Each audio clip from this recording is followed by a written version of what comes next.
స్వర అయితే అలా ఆటోలో వెళ్తుంది. ఆటోలో వెళ్తూ ఉండగా అక్కడ ఆటోలో అయితే ఒక హ్యాండ్ బ్యాగ్ కనిపిస్తుంది. అది చూసి స్వర అయితే అన్నా ఏంటన్నా ఇక్కడ హ్యాండ్ బ్యాగ్ ఉంది, ఇది ఎవరిది నీకు తెలుసా అన్నా అని చెప్పి స్వర అడుగుతుంది. దాంతో ఆ ఆటో డ్రైవర్ అయితే ఓహ్ ఇందాకలా ఒక ఆమె ఎక్కిందమ్మా, ఆ అమ్మాయి చేతిలో నేను ఈ హ్యాండ్ బ్యాగ్ చూశాను, వాళ్ళు లగేజ్ దించుకున్న హడావిడిలో దీన్ని మర్చిపోయినట్టుగా ఉన్నారు, మీరేమీ అనుకోకపోతే వెళ్ళే దారిలోనే వాళ్ళ ఇల్లు, వెళ్ళి ఇచ్చేద్దామమ్మా అని చెప్పి అంటూ ఉంటాడు. దాంతో స్వర అయితే సరే అన్న పోనివ్వండి అని చెప్పి అంటుంది.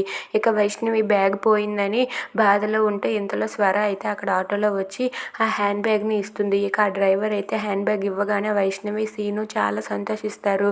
ఇక వాళ్ళు ఎవరు వాళ్ళకి థ్యాంక్స్ చెప్పాలని చెప్పి వైష్ణవి అయితే వెళ్తుంది. ఇక అక్కడ ఉన్న స్వరాన్ని చూసి ఒక్కసారిగా షాక్ అయ్యి అక్క నువ్వా అక్క, థ్యాంక్ యూ అక్క, థ్యాంక్ యూ సో మచ్ అక్క, నువ్వు కాబట్టి తిరిగి తీసుకువచ్చావు, వేరెవరో అయితే తీసుకురారక్క, అక్క ఎలాగో ఇంటి వరకు వచ్చావు, ఒకసారి మా ఇంటి లోపలికి రా అక్క అని చెప్పి అంటుంది. అది వినగానే స్వర అయితే నేనేం రాను భయ్యా, పోనివ్వండి భయ్యా, నాకు టైం అవుతుంది అని చెప్పి అంటుంది ఆటో డ్రైవర్తో.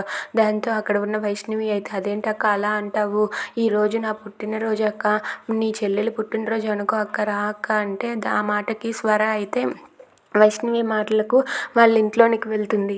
ఇక తన బర్త్డే అని తనకైతే స్వీట్స్ ఇస్తుంది. స్వీట్స్ ఇచ్చాక తనతో పాటు కూర్చొని మాట్లాడుతూ ఉంటుంది. మాట్లాడుతూ ఉండగా స్వర అయితే హ్యాపీ బర్త్డే టు యూ అని చెప్పి అంటుంది. థ్యాంక్స్ అక్క, నువ్వు ఇలా రావడం నాకు చాలా సంతోషంగా ఉందక్క అని చెప్పి అంటుంది. ఇక సీను అలాగే వైష్ణవి వాళ్ళిద్దరూ కూడా స్వీట్స్ తినండి అని చెప్పి అంటూ ఉంటారు. అనగానే స్వర అయితే ఇలా స్వీట్ తినబోతూ ఉంటుంది. అలా తినబోతూ ఉంటే ఇంతలో అక్కడ గోడకు ఉన్న సారంగి ఫోటో చూసి స్వర అయితే ఒక్కసారిగా షాక్ అయిపోతుంది. ఏంటి సారంగి ఫోటో మీ ఇంట్లో ఉంది అని చెప్పి స్వర షాక్ అయ్యి అలా నిల్చొని చూస్తుంది. ఇక అది చూసి వైష్ణవి అయితే ఏంటి అక్క అలా చూస్తున్నావు, తను మా అమ్మ అని చెప్పి అంటుంది. అది వినగానే స్వర షాక్ అయ్యి అలా ఉండిపోతుంది. Please subscribe.